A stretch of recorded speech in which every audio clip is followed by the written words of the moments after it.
एवमेतद्यथार्थत्वम् आत्मानं परमेश्वर द्रष्टुमिच्छामि ते रूपम् ऐश्वरं पुरुषोत्तम।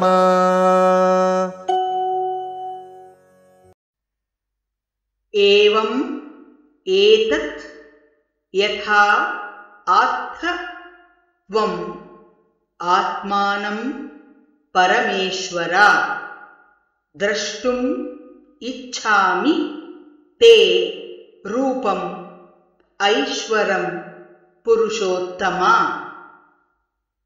एवमेतद्यथार्थत्वम् आत्मानं परमेश्वर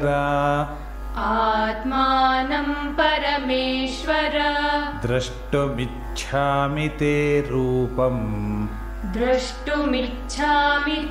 रूपम् ऐश्वरं पुरुषोत्तम। एवमेतद्यथार्थत्वम् आत्मानं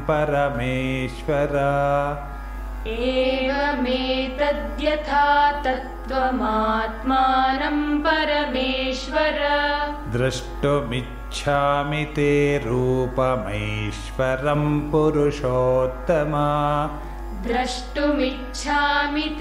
रूपमैश्वरं पुरुषोत्तम।